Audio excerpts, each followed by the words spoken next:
The LA Clippers concluded their 5-game East Coast road trip with a 1-point loss to the Indiana Pacers.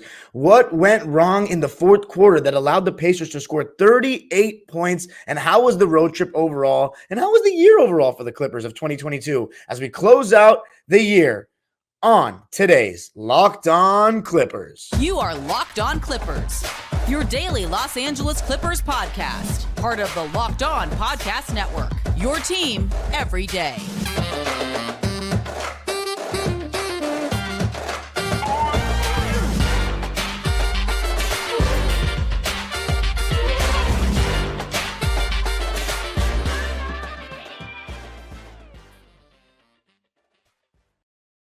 Yes, sir. You are locking in with the Clips. Thank you for making Locked On Clippers the first listen of your day, your team every day.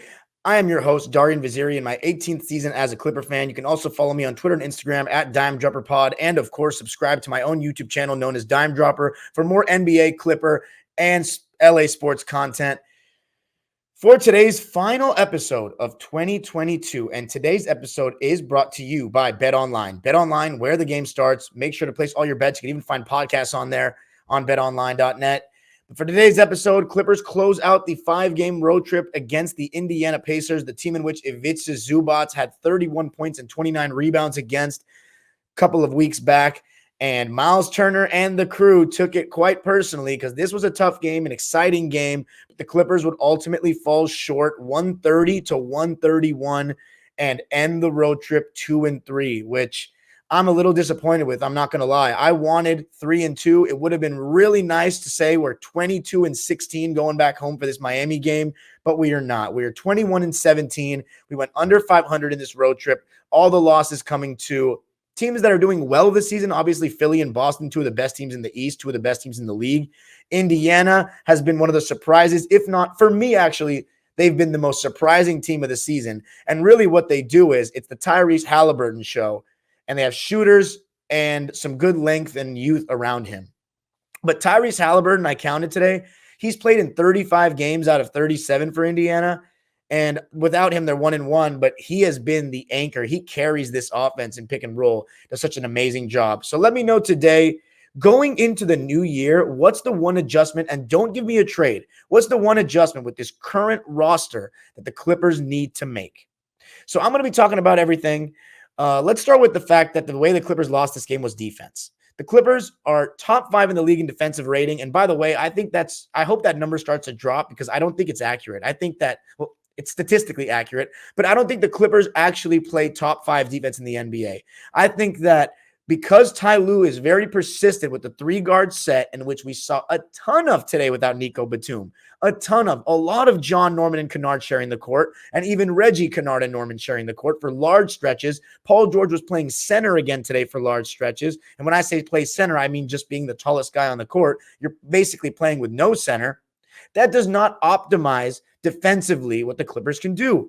Offensively, you have shooters around and you have threats around, but defensively, they can target 2 or 3 of those guys in pick and roll to try to get good looks. And until the Clippers lean into the wing-heavy concept, that means more Terrence Mann, that means more Robert Covington, then I think this team will be held back from winning a championship, point blank. Now, I've never said fire Ty Lue. I've never said that I think Ty Lue won't get it right. I think he will. But his comments in the post-game presser today concern me. Now, mind you, the Clippers started out very lethargically in this game. I thought that they were lazy, thought the Pacers threw the first punch. No Nico Batum in this game. But that doesn't change the starting lineup for the Clippers. I thought Paul George came out pretty sloppy with the ball. The Clippers had 7 turnovers in the first quarter. Paul George was in charge of 3 of those, and they were just unforced, terrible passes, in my opinion, from Paul. And Kawhi wasn't really that aggressive in the first quarter. The Clippers were down by 10 after 1, and the simple fix was to stop turning the ball over and letting this young team get out and run and take advantage of that. Second quarter, you saw better. The Clippers outscored the Pacers by 3, 33-30, but they never quite closed the gap. And the lineup today off the bench, you saw Norman Powell, you saw John Wall, you saw Luke Kennard, the 3 guards. But Robert Covington actually played for the first time in a long while. And since the garbage minutes against Charlotte, if I'm not mistaken, Robert Covington actually played because Nico Batum was out. He only played in the first half, though, played 9 minutes. I thought was okay. He shot 1 3, didn't make it, but he got 2 free throws, got 2 rebounds. There was one time where he got blown by TJ McConnell, but luckily TJ McConnell missed the layup. Then I have to say, TJ McConnell had a great impact off the bench for the Pacers today. I thought Aaron Nesmith, that was formerly of the Boston Celtics, who I got to watch a pretty decent amount. Because my first year doing Dime Dropper, I covered the Celtics since I went to UMass. And he seemed like a totally different player, like a completely transformed player with just a whole new set of confidence. He had 16 points on 6 for 9 shooting. But overall, I thought, John Wall, Luke Kennard wasn't hitting in the first half. John Wall came out, and they were initially just sagging off of him. And Paul George and Kawhi were being staggered again. So they were attracting a lot of attention, and they were sagging off John Wall. And in the beginning, I was like, man, if John Wall doesn't shoot those open shots or attack the space in front of him when he's open, he shouldn't be playing. Because defensively, he doesn't do anything too crazy to warrant it. But then he made a 3, made a jumper, so he hit 2 shots. It was okay. I also thought somebody who played really well in this game overall, not just the first half of the game, was Marcus Morris. And he did it on both ends. I thought he shot well. He was 5 for 11 from the field, 3 for 5 from 3. It is a little disappointing when you remember that he was, I believe, 4 for 4, I know for a fact. So that means he went 1 for 7 the rest of the way. But I do think that there were, especially in the fourth quarter, he shot a big shot late in the game, an open 3 off really good ball movement, but he hadn't shot in a while. So I didn't expect him to make that. He's a rhythm player, needs to be consistently getting shots for him, to make a big shot like that sometimes. But I thought he did his part. Played 29 minutes, 3 for 5 from deep. You get 15 points on efficient shooting, and he had some really good moments in help defense. I actually thought Senior, as crazy as this sounds, I think Marcus Morris Sr. was the best defender of the starters for the Clippers today, which is precisely a reason why the Clippers lost. I thought Paul George was lazy on defense in the first half. I thought there were a couple of times when he turned the ball over, he didn't even hustle back. And then Kawhi Leonard, I went the whole game, correct me if I'm wrong, Clipper Nation, but I went the whole game without saying good defense, Kawhi. Like, I don't remember him guarding Halliburton at all. I don't remember him having a big steal or a block or anything of that nature. He had 2 steals, though, in this game, 0 blocks. But I just don't remember saying good defense, Kawhi. Now, that being said, we go into the second half, and it's another good third quarter for the Clippers. The third quarter, Kawhi Leonard got way more involved. And mind you, Paul George started cooking in the second, and he was getting some loud boos today in the beginning of the game, louder than what I remember from his visits back to Indiana. But in the second quarter, Paul George had, I believe, like 15 points. I'm going to look it up right now. PG had 12 points in the second quarter. Clippers cut it down to 5. But one thing that really pissed me off was when Paul was hot in the second quarter, Reggie went to 2 plays with him handling the ball right after. Right after Paul had just hit some mid-ranges, some threes. He was scoring in every single way. Reggie Jackson comes down, runs a pick and roll with Zoo, turns the ball over, and on the very next play after the Pacers score, after the Clippers get a stop, he tries to go one-on-one when we have Kawhi and Paul out there. So feeding the hot hand. As a point guard, you need to be wary of this. And Reggie Jackson, that was poor decision-making. But going into the second half, I still thought the game was right there. I thought Ivica Zubac in the first half was struggling, just a little slower again today, but also because Miles Turner, his ability to stretch the floor as a stretch 5 makes it so that the Pacers are running high pick and roll with nobody in the paint. The whole paint is open, and the defense has to spread out. So Zubac was being drawn out of the paint, and that was hurting him a bit. But the third quarter was another good third quarter for the Clippers. 3rd straight game on this roadie. May have been 4th, honestly. I'd have to go back to that. Actually, I think the Pistons game, the Clippers played like trash in the 3rd, but I can't remember. I know for a fact, though, good 3rd quarter against Toronto, and against Boston, it was a good one, too. 38-31 in the 3rd for the Clippers, and it was because of Kawhi.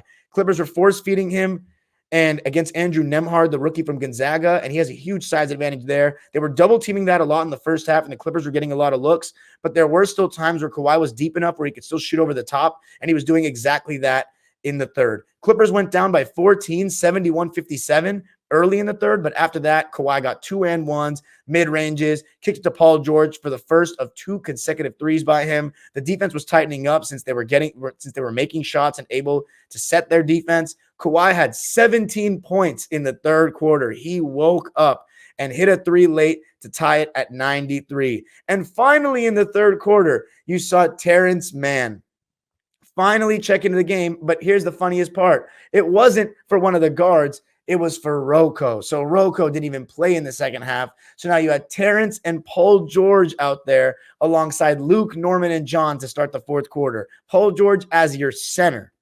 And mind you, offensively, it was working out okay because Paul George was getting a lot of attention. They started blitzing him on pick and rolls too. And Luke Kennard got 2 catch and shoot threes that he finally made in that fourth quarter because of it. But overall, they were still thin on defense. And slowly but surely, as that quarter went on, Miles Turner was taking advantage of the mismatch and getting layups against our smaller guys.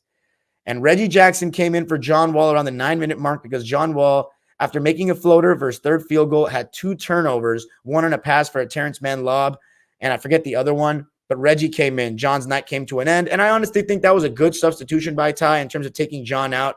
I think that was 15 minutes. He played he had 7 points, 3 for 5 for the field, made his only 3. Sadly, didn't get to the line. 0 in the plus minus. So he broke even. He was okay. John, I think, was okay in this road trip last couple of games. But fourth quarter, the biggest problem was, again, Clippers are too small. Clippers are too small. And then when you have Luke Kennard and Reggie out there, it was the same thing. The Pacers clearly watched the Celtics game. They attacked Reggie Jackson in the pick and roll and Luke Kennard in the pick and roll, and they were getting good looks. And because Paul George starts the fourth quarter and started getting going, Kawhi only shot 2 times in the fourth. And it was kind of similar. It was almost the exact same situation to the Boston game. Kawhi only shot 2 times in the fourth. One of those was the 3 to try to tie the game when the Clippers were down 3, and he missed, and that was the end of it.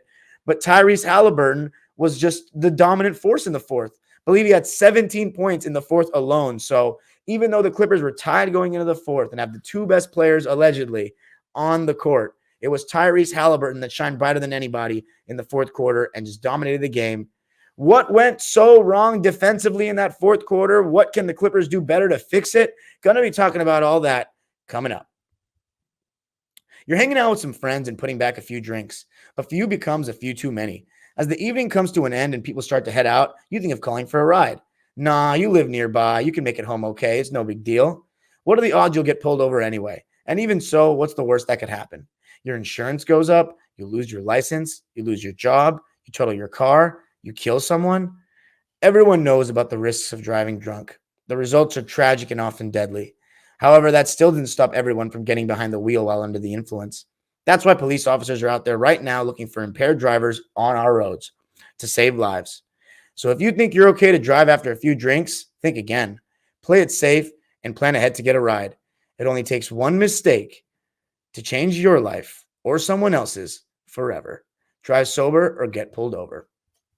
Thank you for making Locked On Clippers your first listen every day. Make sure to check out Locked On Sports Today, the biggest stories around the sports world in 20 minutes or less, plus instant reactions, game recaps, and Locked On's take of the day.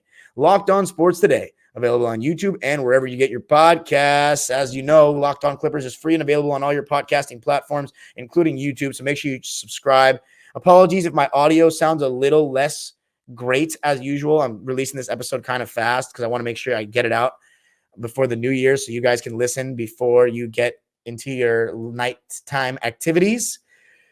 But the Clippers losing this heartbreaker, which was right there for the taking. The Clippers even led 125-123 late in the game. And I think one thing that I found interesting was, Zuba's having a tough night because of what I mentioned in the first segment of the Pacers really spreading him out with Miles Turner. And Miles Turner, he had a little revenge game, and he actually tweeted after the game. I took that personally, the Jordan meme, because Zubats had 31 and 29 on his head a couple weeks ago in LA. Well, in this game, Miles Turner got his revenge. 34 points for him on 11 for 17 shooting, 2 for 5 from deep, but it was 10 for 10 from the line that really made the difference. And that's because when the Clippers went small and they switched on to Miles Turner, he's not really a post-up guy, but when you get deep enough and you're 7 feet tall against a 6'2 guy, it's over at that point. So when the Clippers were going up a little bit because of the 3-guard set was actually working because Paul George was just cooking up, you started to see them lose a little bit of the defense. And that was because of what I just said, Miles Turner on the paint, whatever, right? So Zubats actually comes in later in the game. And by the way, I also want to say one of the things that was working out so well in the beginning of the fourth offensively for the Clippers was Terrence Mann setting the screen for Paul George When teams don't switch that action and they blitz Paul George or even just hedge Paul George, Terrence Mann in that short roll is perfect and does a great job with those 4-on-3 reads. He even found Norman Powell for a layup in that fourth quarter. Clippers were getting really good stuff out of that. There was even a time where Terrence went right to the rim, lowered that shoulder. You know how he does it. Goes right to the rim. And then all of a sudden he comes out like for the last 9 minutes of the game. No Rocco, no Terrence, keeping the 3 guards out there. It's mind-boggling to me. It's like mind-boggling to me that Ty keeps going to this. And I think it's, again, an offense approach. It's Luke Kennard is Luke Kennard. He's the best shooter we've got. It's Norman Powell is Norman Powell. He's the sixth man energizer. But golly, the Clippers need to be defensive-minded. What? I feel like I'm saying the same thing every game. And I don't think that it's only because of Ty Lue's rotations and lack of playing Terrence Mann for the millionth time that's why the Clippers lost the game. Kawhi Leonard had 0 points in the fourth quarter. But part of that is because Paul George was hooping. So that bodes another question. Because of the way the Clippers have staggered this lineup so far, Paul George begins the fourth quarter, right? So when Paul George begins the fourth quarter, he plays the whole fourth quarter. So when PG's playing the whole fourth quarter and he's gotten himself in a rhythm early in the quarter, Kawhi's not just going to come in and hijack that. Paul George is going to be in rhythm and he's going to want to keep going.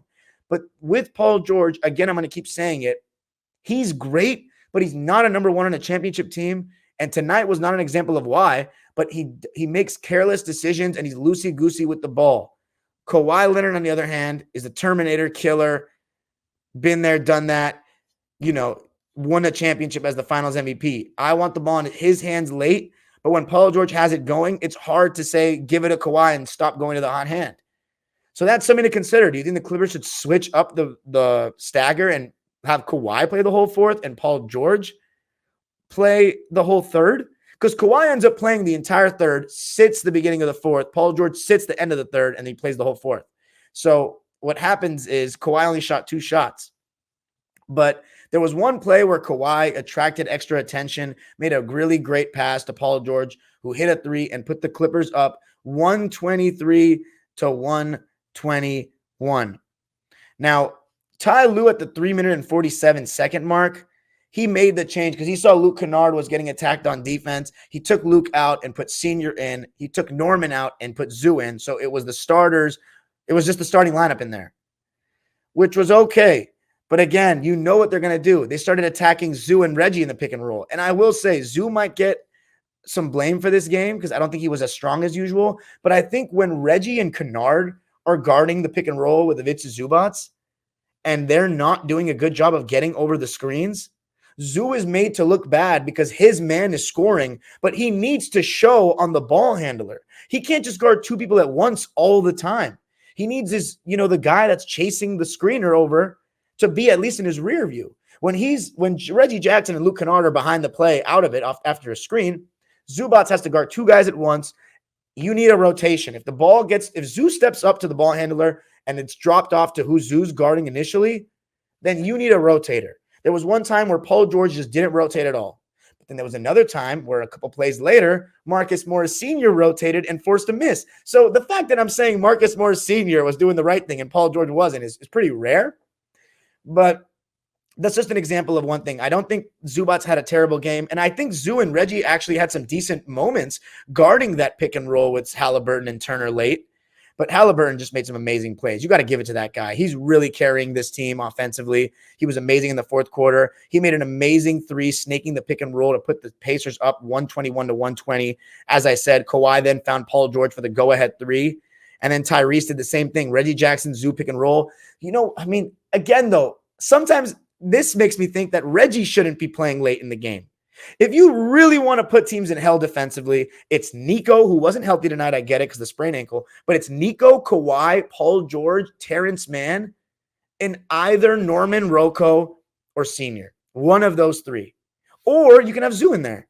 And then just switch everything else. Switch 1 through 4, and then Zoo can play the pick and roll and drop. And here's the thing. When Zubats is playing pick and roll with Kawhi, Paul, or Terrence guarding the ball, he doesn't have to step up so much because they have length that they're getting over screens and actually showing a hand in the rear view of who has the ball in his hands. So when Zoo has length with him, he doesn't need to step up so much. So that's an adjustment the Clippers need to make. There's no I'm going to keep saying it. Actually, I'm going to sound frustrated. And you're going to say, stop crying, whatever. I've been saying the same thing since week 1. I was going and filling in some timestamps for ad reads yesterday, and I had to unintentionally listen to some of the stuff I was saying like the first week of the season, and I was saying more Terrence Mann, less small guards from the beginning. So the fact that we're 38 games in and we haven't really seen a change is a concern. But regardless, the Marcus Morris Sr. 3 that could have put the Clippers up 2 when the Clips were down 125, 126 was a great look. As I said, it had been a while since he had shot, so I did not expect him to make it. Actually, no, it wasn't a while since he had shot. He shot at the 3:27-minute mark. I don't even remember that 3. So honestly, he probably should have made it.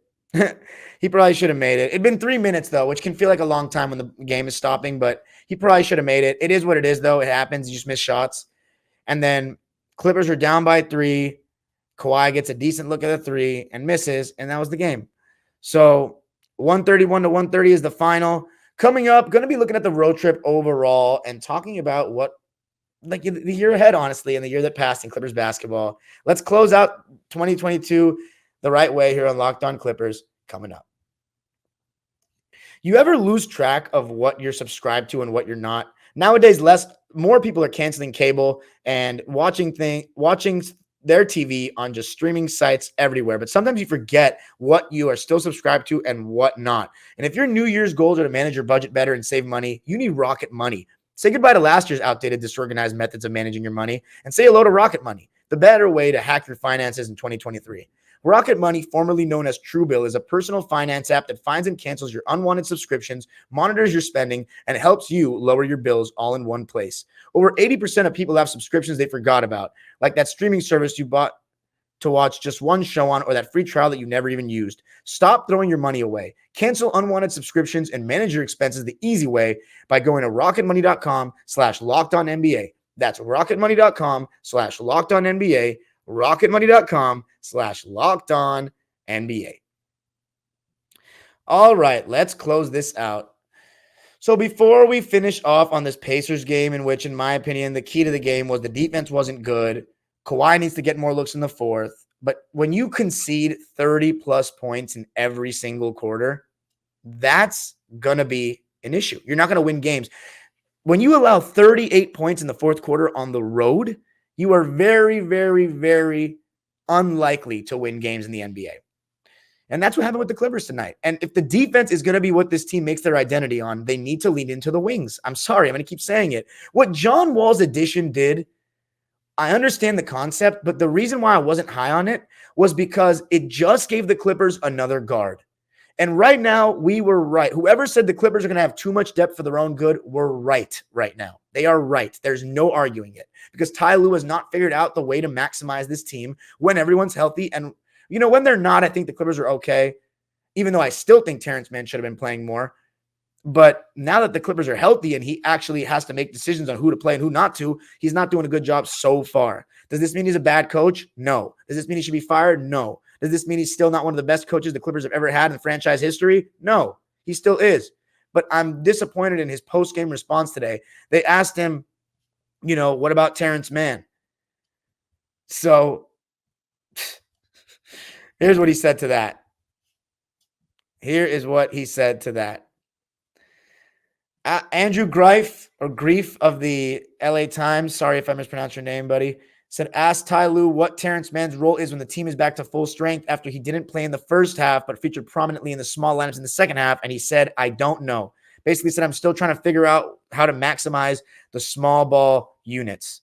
To maximize the small ball units, you need Terrence Mann. And something I forget about Terrence Mann, I always talk about him guarding the ball and perimeter players. But one thing I forget, and when I watch games, I'm reminded of it, is how many games we've been in where he has to get switched onto a center and does a great job fronting because to throw it over the top, Terrence has bounce and long arms. He can get those passes. He still makes life tough sometimes on bigs.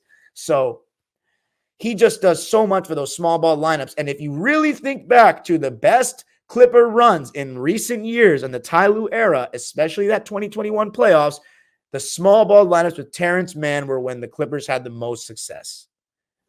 Game 6, the curse breaker game. That was a Terrence Mann game for a reason. It wasn't just the offense that he was making threes, it was his defense. So again, my New Year's resolution is that Terrence Mann needs to play more and the Clippers need to stop the 3-guard set. But I don't think it's going to change the way it's going, the way Ty Lue is being. So we just got to hope for the best. Let's put it in perspective. As for the year, I want to say a couple things before we end it. 2022 was a decent year in Clipper basketball. Majority of it was spent without Kawhi Leonard. The majority of the year, the 2022 season, was a year where the Clippers were trying to push for the playoffs just in case Kawhi came back, and it never really happened. So overall, we didn't really learn anything last season. It was just kind of a fun year with no expectations. And when you have a fun year with no expectations, it can take pressure off a coach like Ty Lue. Now he has to actually be held to a championship coach level standard in which, he's come into LA with championship pedigree, having won with Cleveland. Now that championship, it was very close to not being won. 3-1, Draymond Green suspension, Kyrie Irving sidestep 3, LeBron and Kyrie playing some of the best 3 games, maybe the best 3-game stretch from a duo in finals history. So it was a lot that went on for that one chip. Ty Lue is now, with the expectations of a champion again, has every single decision being monitored. So 21-17 at this stage of the season and 6th in the West, now falling behind Dallas and Sacramento, even though they're also 4 games over 500. We've just played more games, is not good enough. It's not good enough.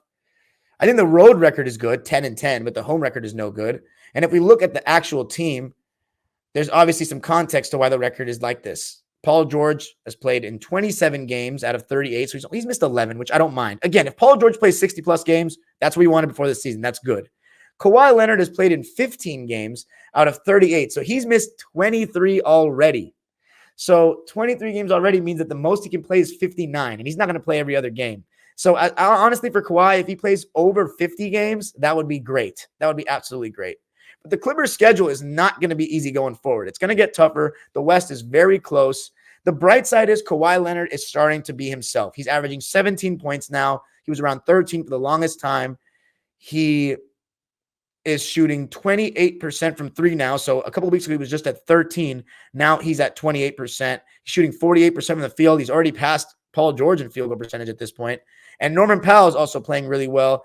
And Paul George is also playing better of late. So that's good. The Clippers have been playing better of late.